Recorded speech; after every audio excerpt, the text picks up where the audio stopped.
Thank you, Teresa. What a really, really, really kind introduction. Thank you. It's really good to see you, and I hope you're well. And I totally saw what was going on there, and I know a little bit of history about you and your mom, and you were there till, you know, through the whole thing. So I got to watch and learn there too. So thank you. Yes, so Teresa read the steps. Step 11, sought through prayer and meditation to improve our conscious contact with God as we understood him, praying only for the knowledge of his will for us and the power to carry that out. Just that. Oof.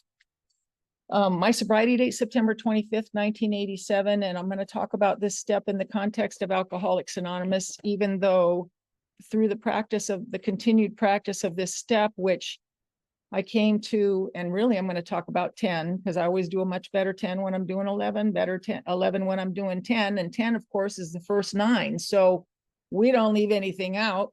Everything brought me to this. And then it says, you know, in our book, in a lot of different places, it says, go out there and find some more. It never says, we're the only ones who know. Never says, too bad they don't have what we have.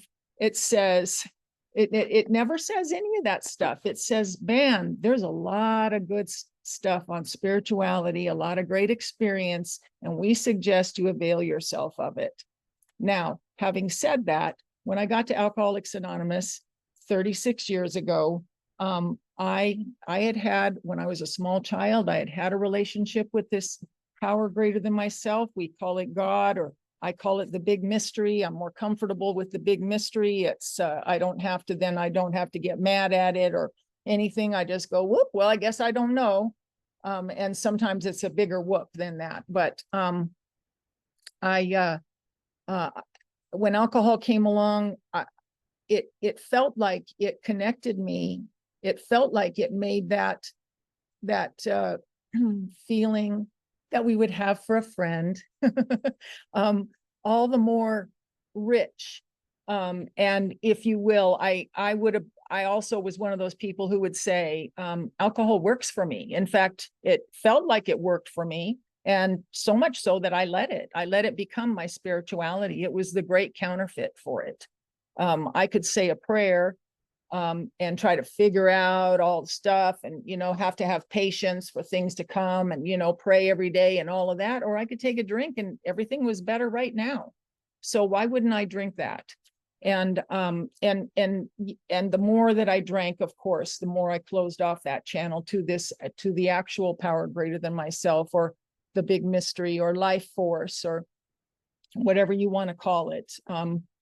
And then over time, everything that I put into my body trying to access that power were the very things that were blocking me. And then when I got sober, it was just me that was blocking me. But I had to get sober in order to see that, come to this. And I took the steps, and spirituality is not linear. And we say, well, we work the steps in order, but spirit doesn't care where you are in the steps. Sometimes it'll slide right in there and surprise you. I found that, as crazy as I felt when I was new and didn't know if Alcoholics Anonymous was going to work, didn't know if these spiritual actions were going to take, every now and then I would be overcome and overwhelmed by that complete knowing that I was exactly where I was supposed to be. And it didn't last a long time at first, especially, but it was enough to keep me going. And even though the obsession to drink did not leave me till I was about 9 months sober, I feel like it's important to mention these things. I know I'm on an 11-step talk, but the reason that I continue this is because it provides a spiritual cushion. I am not walking around every day running away from a drink. I'm not, I know that that's at stake if I were to stop the process of self-examination, prayer and meditation. I didn't read my thing yet, but I'm getting to that. Now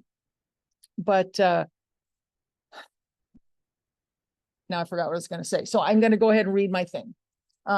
page 98, there is a direct linkage among self-examination, meditation, and prayer. Taken separately, these practices can bring much relief and benefit, but when they are logically related and interwoven, the result is an unshakable foundation for life. Now and then we may be granted a glimpse of that ultimate reality, which is God's kingdom, and we will be comforted and assured that our own destiny in that realm will be secure for so long as we try, however falteringly, to find and do the will of our own creator.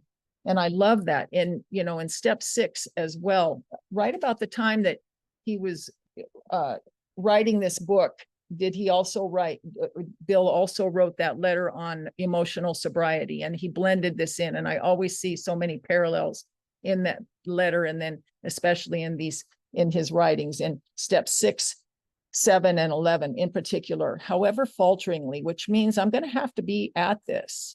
I'm going to have to be practicing this every day.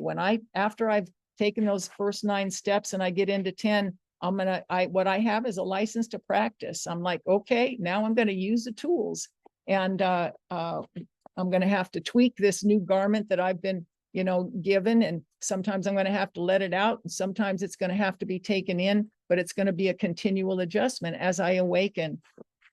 And the process that I began with and still use is on pages 84 through 88 in our big book. That's, you know, it's just such a great and I couldn't always memorize it when I was new. So I would write it on little index cards and take, you know, at different times of the day, or when I'd get agitated, I'd pull out the pause when agitated card, you know, and then I would use them. And for me, all of this is really a lot like learning how to dance for me.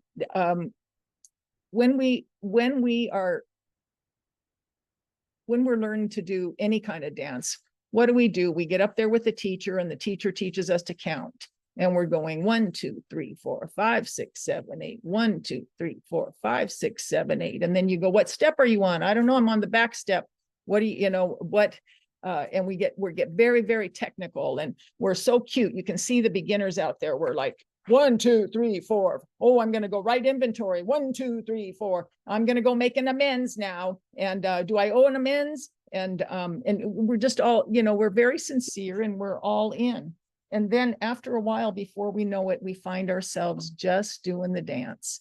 And that's where what I get through what I got through the process of practicing what's on pages 84 through 88, not just reading them, because I found that, you know, just reading the stuff is about, you get about as nourished as if you go to a restaurant and eat the menu. You're not gonna get any nutrition there. So I had to actually start to practice it. And however falteringly, meaning I'm going to make mistakes and I'm going to look weird. And I used to love to hear Vince Yo talk, because he said, you can't be afraid to look bad in Alcoholics Anonymous. You know, we just get out there and we show our, you know, we walk around with our spiritual skirt tucked up into our pantyhose, because, you know, but we're trying. And so I love that. It says, so as long as we try, however falteringly, and some days I have some really, really magnificent times, and other days, you know, it's just like my sponsor Marguerite used to call oatmeal days. And I'm going through a thing right now where my entire experience is being shifted yet again. A lot of old ideas are being kind of dug up out of, you know, the roots and the, you know, they're being dug up to be, I don't know if they're to be examined or just let go or rearranged, but whatever is happening, it can be very uncomfortable, partly because I don't even know how to talk about it yet. Again, not just once. I mean, we say our 12 step says, having had a spiritual awakening, what are you talking about? You know, in 36 years, like many, what are we talking about when we say a surrender? Not one, not two, many, you know. One of my favorite quotes is by a woman named Paula Darcy, who says, God comes to us disguised as our lives. And that's exactly it for me. I get up and I walk out in the world, and I get the nudge or the cue of mind, where to be quiet, you know, where to listen.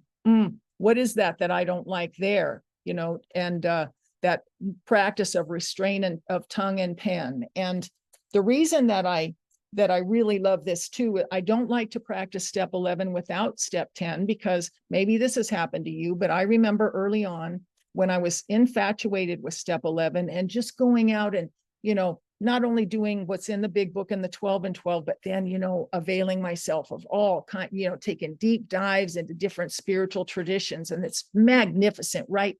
I mean, you feel like, I felt like my feet were just flying off, just floating through life sometime, and taking care of troubles and, doing the daily work. But man, it just felt like, my head was in the clouds all the time. And then, I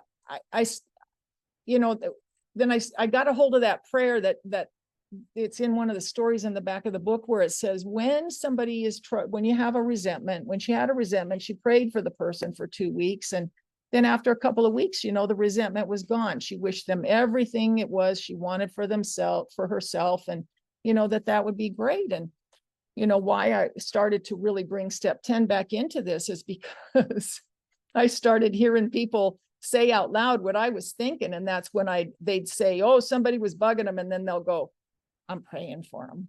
And where I'm going with this. Like it gets to be, the spiritual pride, is the other side of this. We can get way beyond the scope of our abilities sometimes. And I started reminding myself of that. If you ever saw that show Saturday Night Live years ago, when it was really, really, really funny, and they had a character on it called Church Lady, and she knew all the sinners, I don't know if you've ever caught yourself, but I know I certainly have, when I'm walking through a meeting or a convention or just, sitting at home having my coffee, thinking about, how they're not doing it right. And, the little sinners. And so if I run that voice and that the picture of her face through my head as those thoughts are going through, then it better dismantles it, Now, once I've come back to that format, it's on page 67 in our big book. It was the training wheels for, it's when I practice my 10th step, if I do a written, it looks just like my 4th step. But because I'm continuing to take inventory, that's why I call it my 10th step, because I'm continuing the same stuff. So, there's that place on page 66 and just in 67 where it says, though we didn't like their symptoms and the way these disturbed us, they, like ourselves, are spiritually sick. He like me, just like me. Haven't I done something like that before? Couldn't I do something like that again? Am I right now somewhere in my life? Maybe I can't see it right now because I'm so focused on watching this person do what she's doing or he's doing. I can't see yet that I'm doing that somewhere in my life. And so I'm just like you. They're spiritually sick like me. And when I recognize the like me, and that carries off into the 10th step, self-examination, that I gotta have this intact so that when I am practicing and living in the realm of the spirit and living in meditation and then going through my day in the very practical way, it stops me short, and maybe I might have to say something. Maybe it doesn't always resolve conflict, but it does resolve conflict in me.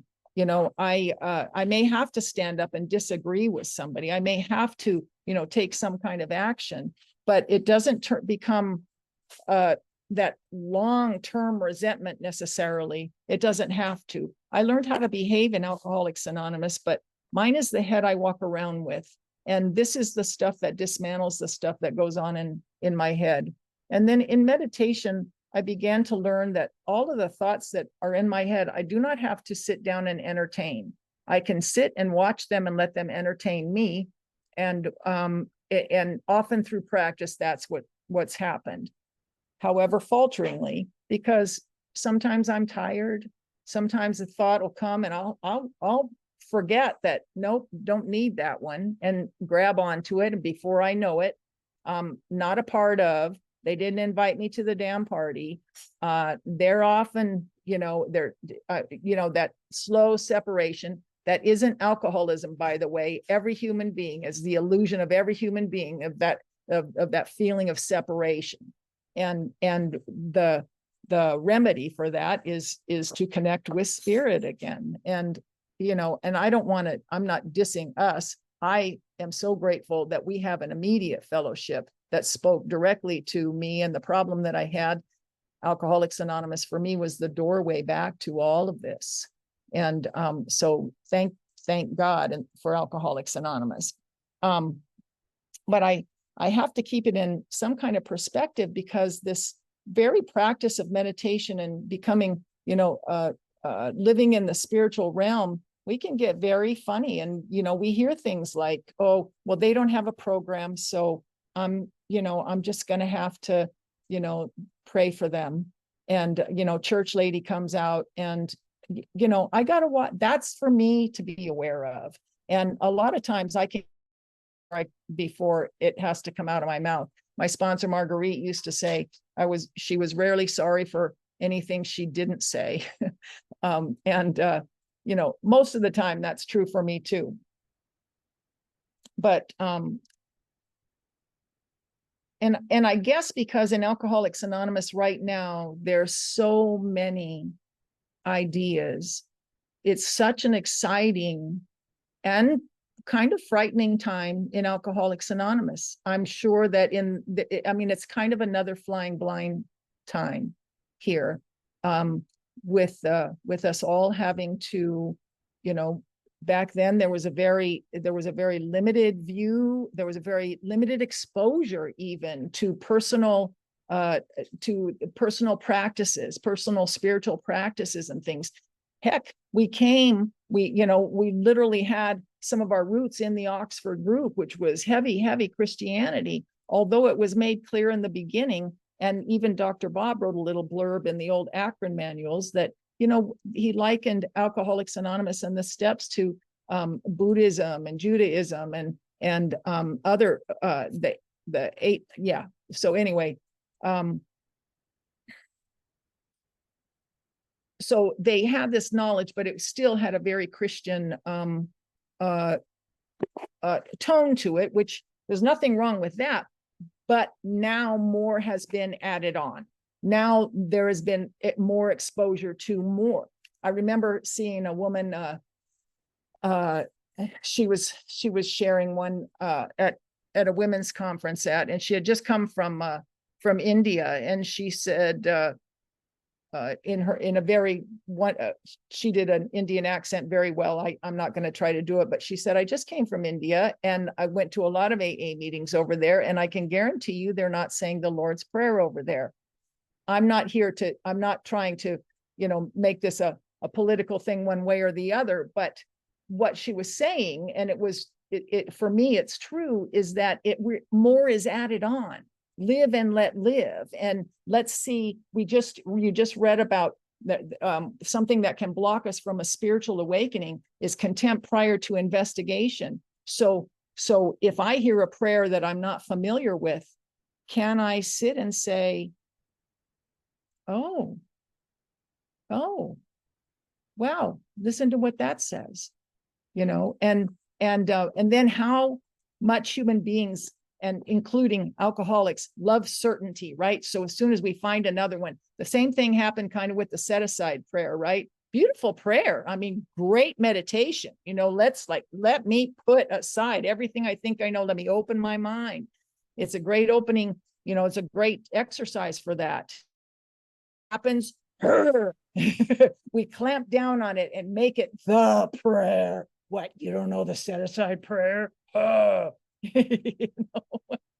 And then sinners, then the little sinners. And you know, so I just have to, and I'm talking from my point of view too. There's nothing, I have read the big book and worked the steps in self-defense, self-preservation, I have to say too. You know, I just want to be up on what you're talking about so that I can argue it too. If I can sound like a walking big book, hey, let's have at it. And then, you know, and all of that is in good, you know, with good intention. But I've got to then, if I am if I am practicing steps 10 and 11, practicing self-examination, prayer, meditation, hopefully I'll run into that. I'll run into myself, basically because you reflect it back to me, either that or cancel me, shun me, or and I begin to wake up to me being in my own way again, and then what has to be relinquished, and then I have new eyes.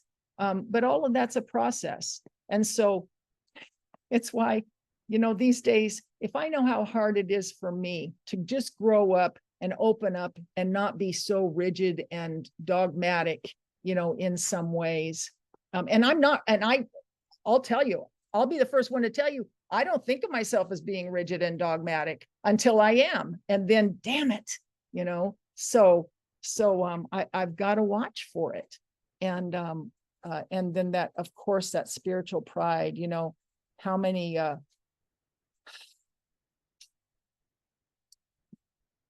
sorry about that beat. That was my husband's air and he needs that. So we're going to let him have it. So where am I? I got just a few more minutes. So self-examination has to go with the prayer and meditation. And I don't know, I think it bears repeating that God comes to us disguised as our lives. And I've got to make room for the new ideas to walk around. And in Alcoholics Anonymous,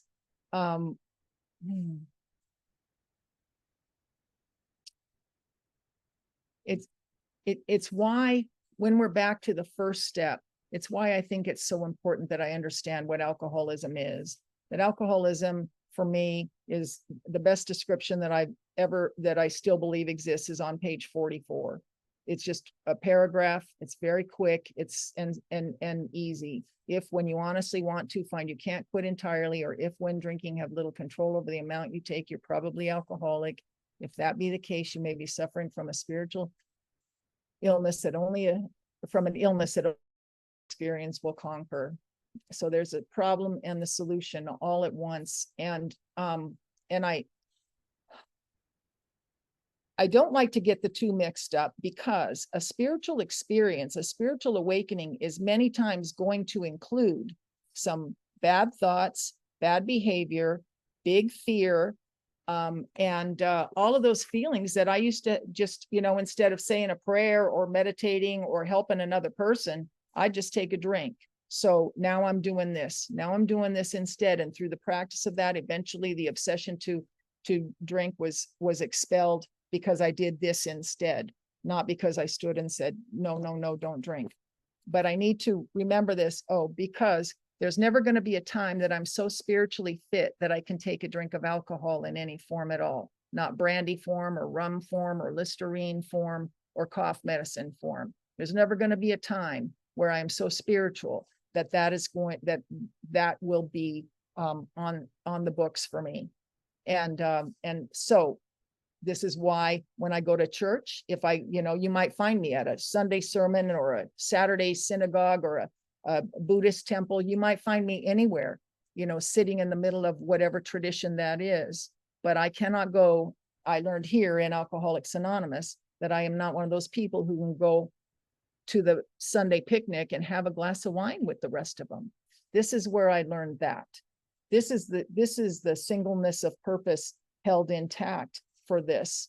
It was my doorway back to being able to find, connect, and practice a form of spirituality that ironically sends me back out into the world at large. It doesn't say sit in Alcoholics Anonymous and only help alcoholics. We're the only ones who know. Don't go anywhere. You can't. We're special. It doesn't say any of that anywhere in the literature I've ever read. And I am a voracious reader. I haven't read it all, I can promise you, but it says we can expand. And then in the 11th step, in the promises, in the 11th step in the big book, and then also here in the 12 and 12, it promises that our intuition is going to be fired, that we're going to be able to trust it. We're going to come to rely on our intuition. We're also going to make mistakes, but we're going to come to rely on our intuition through this practice and process, this self-examination, prayer and meditation. And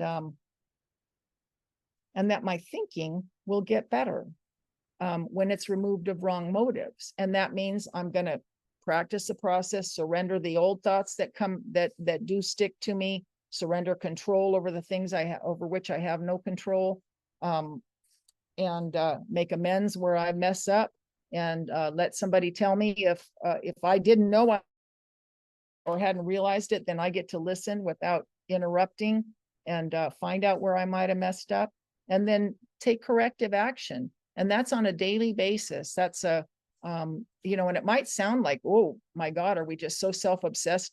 Another form of self-obsession, but it's not. It's really more of a self-awareness. It's really more, I can feel it in my solar plexus when I'm getting ready to be selfish, when I'm getting ready to be self-seeking, when, searching whether it's approval or friendship or attention or something. I can feel that welling up, and or dishonesty. If when I get afraid, I want to be dishonest. All of that's born of fear. So because I meditate every day, I can become more responsive to my life than reactive. And step 10, self-examination, helps me to recognize when it's about to come, so that a lot of the stuff that I do can be preemptive. So I don't actually have to make every single mistake that comes along. And, and I know that this is true by when I was new, now when I call my sponsor and I run a plan by her and I say, I'm thinking about this, and this is what, this is the plan I have. She may have a couple of tweaks, but most of the time she's going, yeah, that sounds right. Sounds well thought out. Go ahead with that plan. Yeah. When I was new, that's not what she said. Never. So over the last 36 years, I have gotten better. And I like to say that because, I know we do it in an attempt to stay humble and stay teachable. I never want to get cocky, but I do want to another definition of humility is being accurately apprised of our strengths as well as our weaknesses. And if I'm better, I don't want to convey to you that I'm running down the street just crazy all the time, crazy and scared all the time, because that's not true. I am way better than I was when I got here. Otherwise, I would have started to look for something somewhere else a long time ago. But it's through this practice, self-examination, prayer, meditation, when logically woven together, provides this unshakable foundation for life. Again, when people transition, I'm going to be sad. Sadness is not being unspiritual. We came equipped for grief.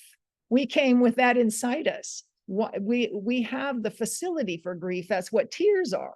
And that hurt inside us. That's, it's the oppression of all of that stuff that gets me in trouble. It's the not acknowledging and letting it out in strange ways. So this need to get closer and closer to who it is I believe that God would have me be.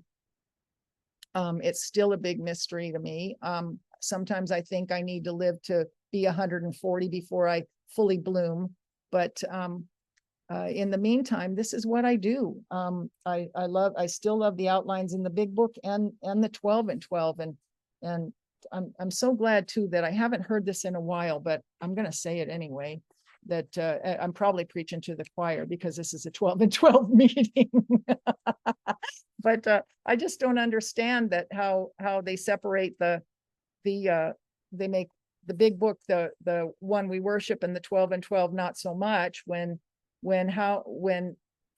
to me it had to be somebody who could write this book with so much experience in a time in his life when he was going through a bone-crushing depression and still come out with this kind of wisdom. Which one is more divinely inspired? So again, if God comes to us disguised as our lives, then, and if God is everything, then wouldn't it be in this too? So rather than the either or, it's got to be this too. And in meditation, again, if I didn't say it, I am not my thoughts. They are passing through the ether. It's why sometimes I think we all think that we made stuff up, you know, like we want to credit ourselves, or thank you. We want to credit ourselves or be quoted, you know, oh, so and so said this, when yeah, and so did so and so and so and so and so and so, you know, because why? Because it's just true. So lest we get too big for our britches, and I'll just say that about me, lest I get too big for my britches, because if you continue to do that, I look at that and, you know, my friend Larry Peterson used to say, don't think that's going to look any better on you when you're doing it, and you have, and you will, and you'll do it again. So, you know, we all reflect to each other what something looks like, and hopefully we're helping each other. I'm either a very great example or a terrible warning on any given day, depending on, you know, how shored up I am. But this is the shoring up process. Again, I came to trust the process in 1 through 9, continue it in 10, grow it in 11, and share it in 12. And that's really the sum of it all for me. And I appreciate coming on. It's really good to see a lot of you. I feel very, I don't even know what the word is for this, but very comforted and joyful to be here with you guys tonight. Thank you.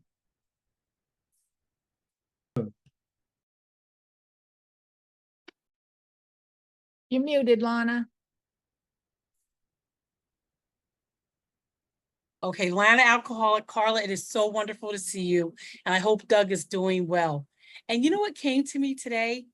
The very first time that I spoke at a large group, which was our convention, you were one of the speakers at that weekend in Somerset. And I spoke at the spiritual Sunday morning. And that was my first time doing something like that. And I remember you cheering me on. It came to me so clearly today. So I want to thank you for that, because I definitely needed your love and support, you know. And my question was this, though. I don't know if it has to do with 11 stuff or not, but anyway, okay, so you know, we go through things in recovery, and you know, you do some writing on it and stuff. But when is it that you just have to put down the pen and paper and trust your higher power? When is that? Because I know people that will write and write and write, and I'm thinking, when do we cross the bridge and allow, you know? So that is my question, and it's so good to see you. I love you, Carla. I love you too, Lana. Oh my goodness, it's great to see you. Yeah, I know. I laugh at that a lot too, and I've done it, and it's, you know, we just get, you know, it comes from it comes from being well intentioned. You know, we want to, you know, but after a while, writing about ourselves again, you know, it's now become an exercise in self-obsession. So we're writing about me again, and it's not only okay, but I think it's necessary that we just get out and try our wings. It's like you can read a book about swimming, but unless you jump in the water and start, you know, going and feel the water and feel the, you know, that's why when, you know, it's so hard to come from the intellect to describe some of these things, because you can't get it all done. You couldn't describe swimming maybe in a half an hour, because there's so much. Oh, and if the tide comes this way, and oh, if, you know, so here are some basic structural do that will hold you through the turning of the tide and this is how you can hold yourself through them. But so yes, I you know, for me, there was one incident that happened in my life that took several inventories, but I would do it, and then I would walk a while, you know, and do my life, and then okay, and then come back at it, and then not several, it took about 3, and then the 7-step prayer actually became a mantra for me for a while, to come through a way of forgiveness and just a new way of seeing something.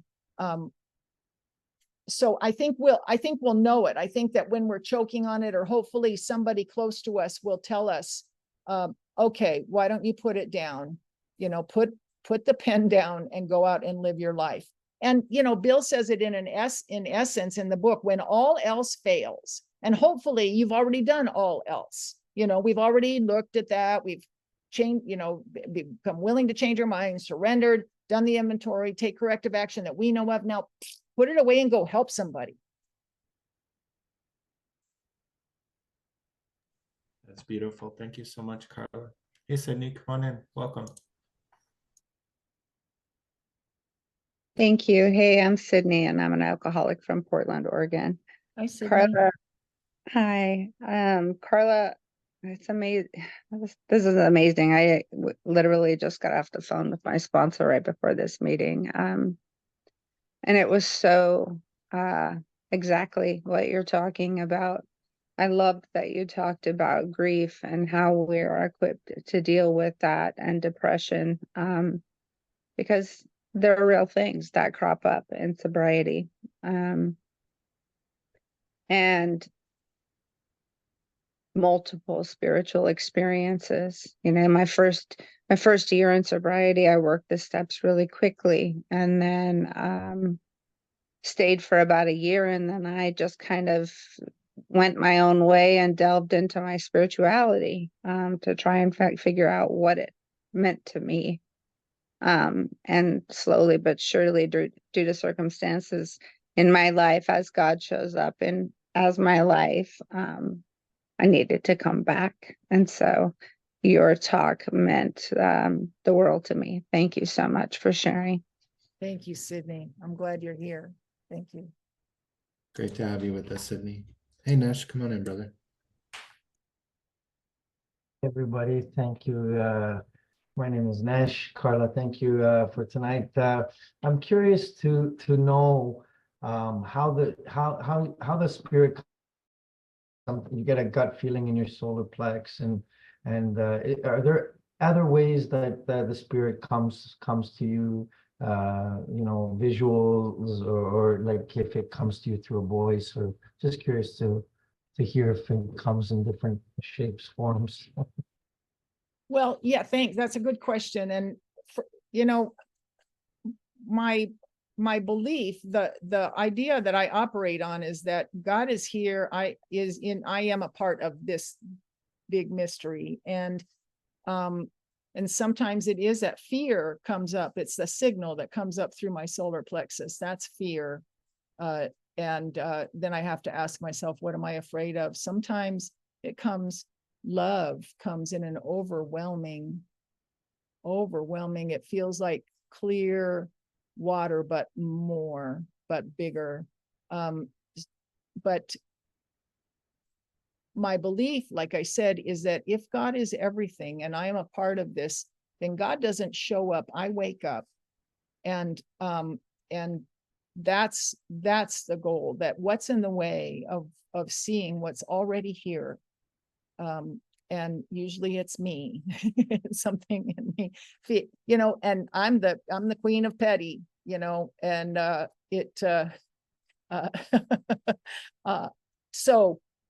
so when, and I can forget that that's what's in the way and hang on to it, like, for longer than it is wise, for longer than feels good, and then recognize it and then relinquish it. So God comes sometimes in the form of what seems to be coincidence, something that shows me something. Somebody will say something maybe in a meeting that, here's how I used to put it, and I haven't said this in a while, but it's true still, that God answers questions I don't ask out loud. And I don't always even know that they needed asking. And yet here comes something. So, and whether it comes from a person or a happening or something. And so that's why I say God doesn't show up. I wake up to something that already is. It's already fabulous. And it's just me that's not, I need the change of perception. I hope that helps. I hope that was clear. Thanks so much, Carla. That was great. Hey, Calvin, come on in, brother. Hello, everybody. My name is Calvin. I'm an alcoholic. Carla, thank you so much. And every time that I get a chance to hear you, you always carry a strong message. And I've heard you speak a lot of different times in a lot of different ways.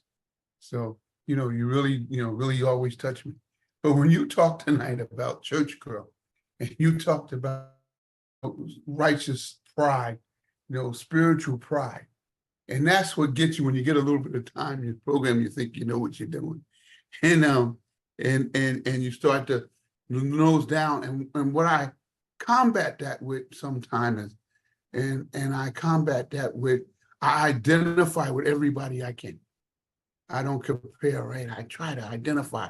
So I'm saying if I'm just like you, then I can't be better than you. And then I always kind of see that if I'm looking up, I'm sure looking down. If I'm looking down, if I'm looking up at somebody, I'm sure looking down. And I think we all talk about, and I hear you talk about it before, we walk shoulder to shoulders, right? We walk shoulder to shoulder, and that comes after a while. Did you know that we walk shoulder to shoulder? And I just love you dearly, girl. I really do. And I love when every time I get a chance to hear you share. So thank you. Thank you so much, Carla. Thanks, Calvin. I love you guys. Love you and Lana. Love you. Calvin, you're such a sweet soul. Irina, come on in. Welcome. Hi, family. Irina, alcoholic. Carla, thank you. This is just what I needed today. And thank you for sharing that vulnerable spot where something's coming up, it's getting drudged up again. But and you put it very, very eloquently for me, because I can't always put it to words. So I've got to start writing for a while. And thank you for that warning too, towards the end, like, well, I got to be careful I don't write, because then it's back about me. And the church lady from SNL, you had me there too. I mean, I heard the voice and I was like, oh my gosh, it is just so, that can be me on so many occasions.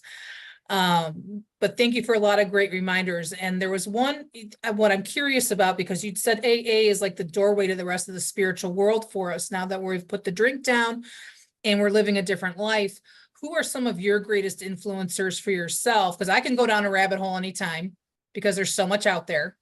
Who are some of the great ones that influenced you, and who do you refer to when you are trying to expand your spiritual knowledge? And also, could you mentioned a person who had the quote, God comes to us disguised as our lives. Could you just mention who that is again, please? Yeah, that was a quote from a woman named Paula Darcy, and Father Richard Rohr mentions her quite a bit. That's where I heard her name, Paula. And then the last name is capital D apostrophe ARCY. And funny enough, I've never delved too much into her writing yet, but I love Father Richard Rohr as well. And he's got he was like Emmett Fox for me. Emmett Fox was because I had a background when I was young. There was a kind of rigid and I didn't understand them and I rebelled against them, but I also didn't understand them and I was afraid of them, some ideas about spirit. Emmett Fox was a great he broke down a lot of ideas for me in a way that I could swallow them. And then I was able to see and not have to say, well, that's not working. Of course it is. It's great. I mean, every great religion started with a bunch of people who wanted to practice spirituality, I think. And then, I mean, I'll dare to say that a little bit. And then we get like we do in AA. AA is a great spiritual movement, but don't think that you're not going to hear some of these conversations. Go to a general service meeting or no, they're pretty respectful too, but I mean, or go to a business meeting of your home group and talk about what color the literature rack has to be for an hour, like, or so, power, control, all of it. We're not immune to those things. We just have a simple way of looking at them. And if we're willing, we're going to admit and go, God, there I am. Oh, and then let it go. Don't spend time, why'd I do that? And we're going to until we stop having to do that. And then we just let it go and move on. Yeah, thank you, Carla. Uda, I see you had your hand up. Did you want to ask a question?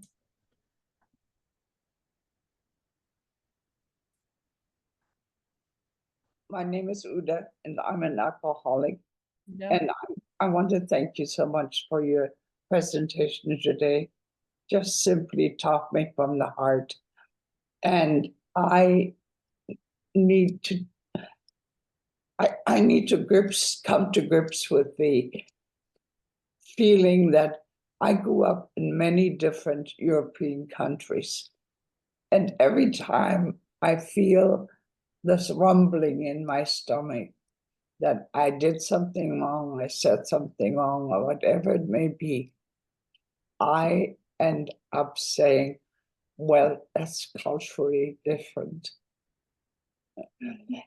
And to me, is that the ego? I don't know. But I'm trying to understand why I'm using that culturally difference as an excuse to be the real spiritual Buddha. Thank you. thanks, Uda. Thank you. I just wanted to mention too, to the person who asked the question just before too, I mean, some people that really, really helped me grow that I continue to count on too. I don't want to leave them out because they're an integral part of my life today. And that's Ram Dass, Alan Watts, who has long left us a long time. I find that I'm taking any of this way too seriously. Boy, I listen to Alan Watts and man, he'll smack it down for you. And I love that, you know, he just like won't let us get used to any kind of dogma.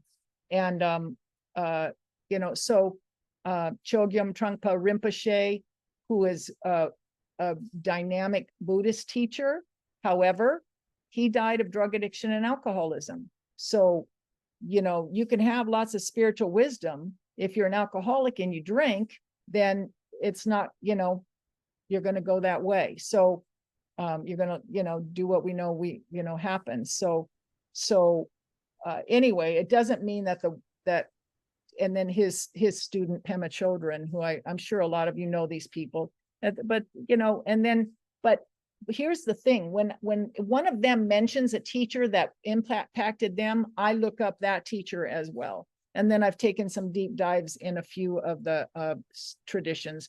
I do Vedic meditation. That's my staple. And, you know, but I say it's in each of us. Howard Poland said it best, and then I know I got to shut up. He said, wherever you see God pass, mark that spot and go sit in that window again. And that's, you know, that, so then this growth, this meditation, self-examination is not only a privilege and a discovery time, but it's a responsibility if I want to grow. Thanks. Thanks, everybody.